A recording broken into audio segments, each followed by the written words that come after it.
What's going on, everybody? Welcome back to the channel. My name is Harrison, and today we are talking about the Nintendo Switch OLED model, not the Pro that was kind of given the name by the collective internet.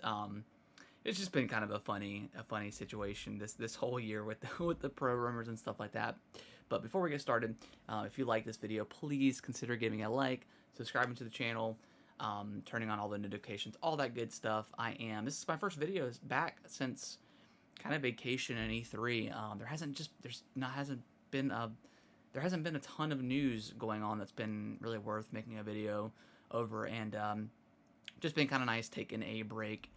But yeah, let's talk about the OLED model, because it is very interesting. So obviously the big rumor from all the Bloomberg reports leading up to this was the 4K model, right? All the other stuff was pretty much true, in line with what we've got. The OLED screen, 7 inches, the nice, the kickstand, better audio, minus Bluetooth. I still don't think Bluetooth is included on this thing, which is super weird.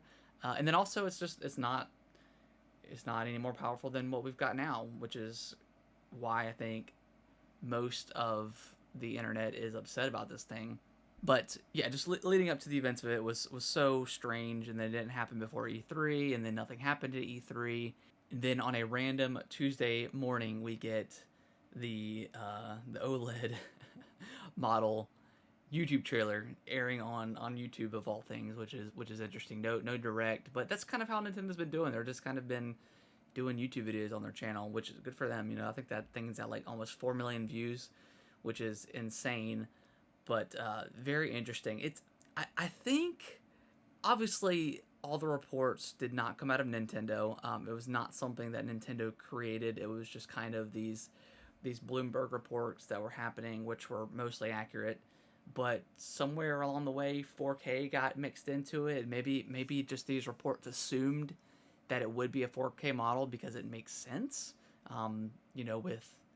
With Zelda coming out, Breath of the Wild 2, I should say, that coming out, in the near future, next year sometime. I guess everyone kind of thought that was going to come out alongside of that, but now that we've got the confirmed it's going to be 2022 before we get Zelda, that was kind of out of the ballpark for the 4K. I figured that would launch alongside that.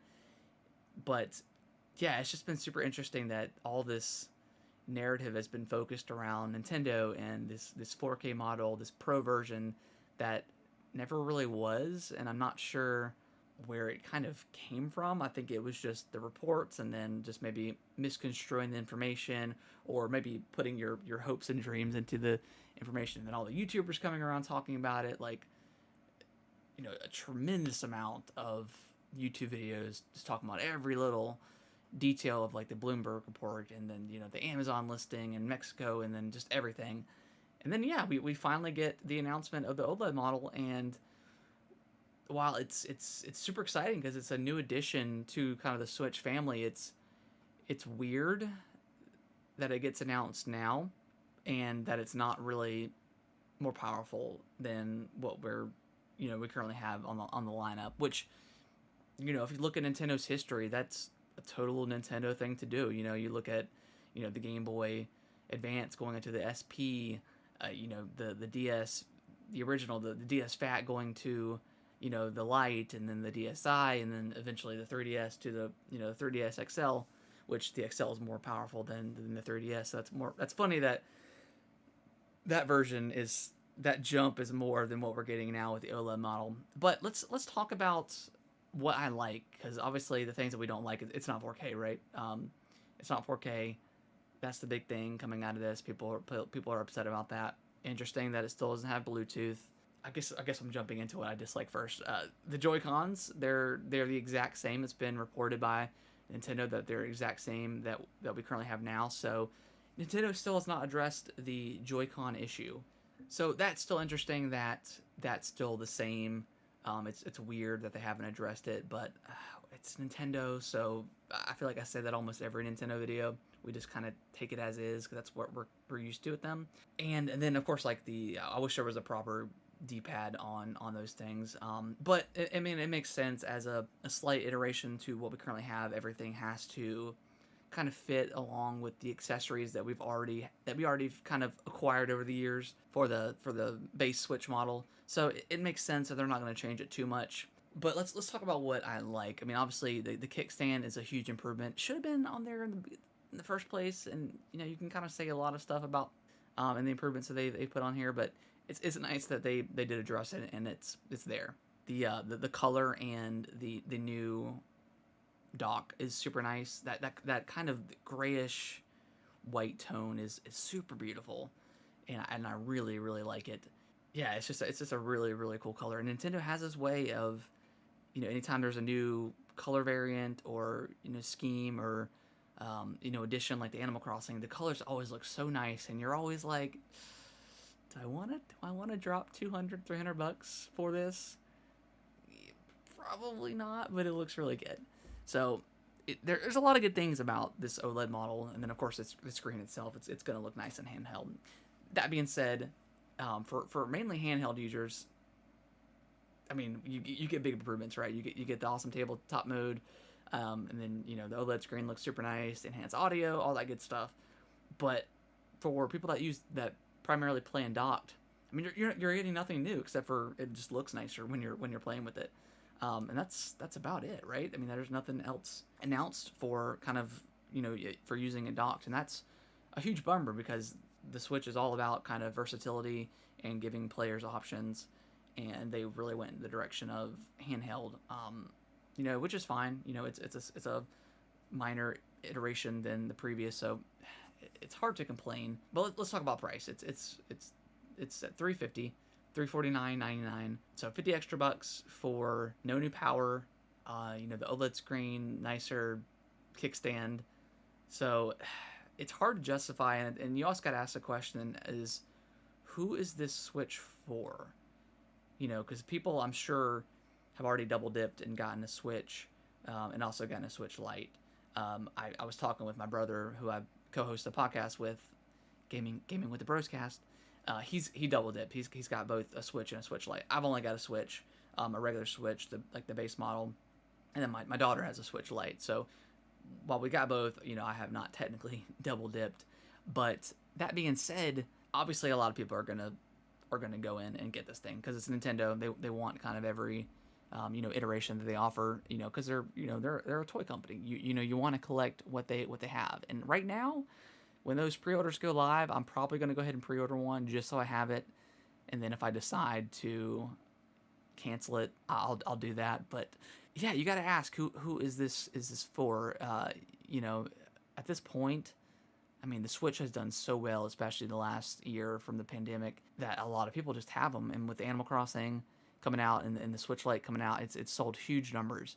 So I mean, who else is left to pick up a Switch? That's my question. I know there's a lot, obviously, but if you haven't gotten a Switch, I think this is probably the perfect time to jump in, with all the nice improvements that you're getting with the OLED model. I think it's probably the perfect time to jump in if you're okay with paying the extra $50 or so that you're going to be paying. But yeah, it's very interesting that it gets announced now. I think they may have planned on announcing it around E3 or before E3, like was supposed to be reported. But I think just all of the 4K talk, that I think if they would have announced it during E3, it would have put a damper on their direct that they did, which was also not super great in my opinion. I think it was probably the best time to announce it after, just to get away from E3 and then just drop it on a Tuesday and let people complain, because they're going to do that regardless.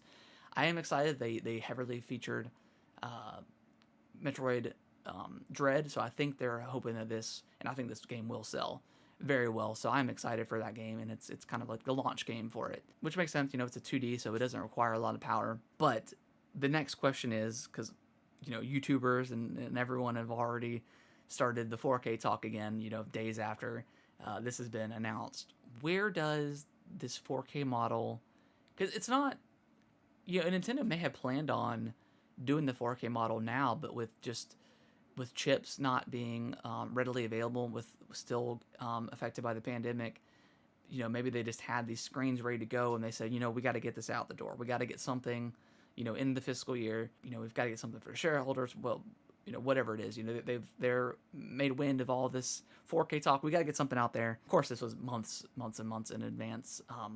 But that probably had something to do with it a little bit.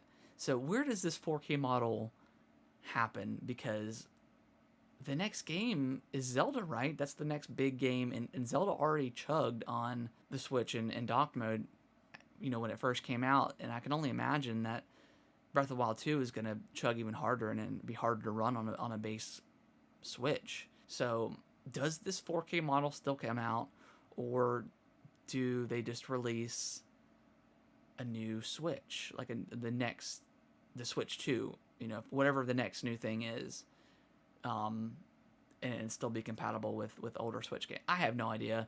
Nintendo's kind of just, they're gonna do what they do. I have, at this point, they specifically said no 3D Zelda news for the 35th anniversary. That could still absolutely be happening. So who knows, man? I'm still excited. I know a lot of people were pretty bummed about the OLED model, and I am too, it not being 4K. But it's still exciting that we're getting a new model, and it's coming out super fast. So it looks great. If I can get a pre-order, because I know the scalpers are going to be going insane to get these things. If I can get my hands on one, I would love to. If I decide to keep a pre-order, if I can get one. But that's I'll be thinking about that for the next month or so. Let me know in the comments below, guys, what y'all think of the OLED model and the new kind of gray-white toned color, which is still so beautiful. Let me know if you guys plan on getting it. Are you guys bummed out? Are you happy about it? Do you guys even have a Switch, and this is going to be your first jump in to the family of Switches? So let me know in the comments below. And again, give a thumbs up if you liked the video, and I will see y'all in the next one.